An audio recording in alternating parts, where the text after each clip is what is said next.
Recorda-se a lição do professor Jordi Nieva Fenol, catedrático de Direito Processual da Universidade de Barcelona, para quem não podemos passar da justiça dos juízes para a justiça dos programadores. Segundo esse professor, é preciso lutar para que tudo o que foi conquistado graças ao direito ao juiz independente e imparcial não se perca. A independência judicial e a imparcialidade constituem conceitos únicos, formulados de forma binomial, os quais tentam preservar que os juízes estejam livres da influência em seu julgamento.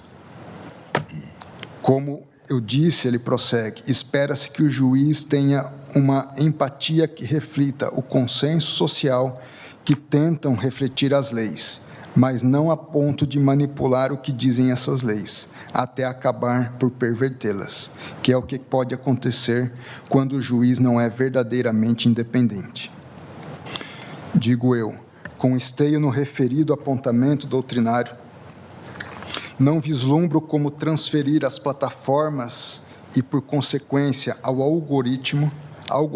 o dever de ponderar de modo automático e artificial os valores em disputa, especialmente quando um desses valores é a liberdade de expressão. Trata-se de direito fundamental, que, como visto, é condição de possibilidade do próprio regime democrático e do Estado democrático de direito, tal como o conhecemos, sendo precisamente para a sua defesa que se promoveram revoluções, reformas, reconstruções de paradigmas sociais de toda a ordem desde sempre. Direito esse sobre o qual se funda, em última ratio, o próprio modelo de prestação jurisdicional contemporaneamente adotado pelas democracias ocidentais. Isso porque, diante da infinidade de possibilidades que a realidade apresenta ao julgador no momento de apreciar determinada contenda, a melhor solução encontrada para que o juiz possa decidir encontra-se centrada precisamente na possibilidade de livremente se expressar sobre a lide, exigindo-se como contrapartida dessa liberdade que expresse o seu convencimento de forma motivada. Direito esse que decorre mesmo da própria natureza humana, sendo a possibilidade de se expressar sobre os mais variados temas o traço distintivo mais frequentemente apontado entre nós e as demais espécies da vida presentes, com as quais compartilhamos o nosso planeta. Como conclusão desse ponto específico, permito-me consignar a posição pessoal segundo a qual, à luz de tais elementos, em última análise, a transferência ao algoritmo da missão de decidir os casos complexos, objeto de dúvida após análise preliminar, culmina por esvaziar a relevância do próprio Poder Judiciário, enquanto legítimo guardião dos direitos fundamentais.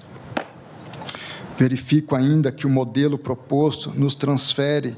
de um extremo ao outro, ou seja, da impossibilidade de moderação privada do conteúdo digital em razão da reserva de jurisdição estabelecida em torno da matéria pelo artigo 19, à moderação automatizada, sem análise contextual e pormenorizada realizada por ser humano, delegando-se a atividade à máquina.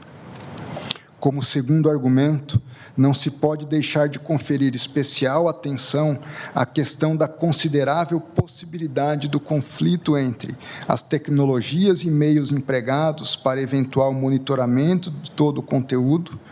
e o direito fundamental à proteção de dados e privacidade de usuários. Nesse ponto, não se ouvida que hoje há fortes indícios de que as plataformas já empreendem severa vigilância sobre o comportamento online dos seus usuários. O fenômeno, contudo, não deve ser induzido ou de qualquer modo autorizado pelo Estado. É o que ocorreria caso se impusesse um dever de custódia ampla e irrestrita de fiscalização de toda a informação veiculada no mundo virtual.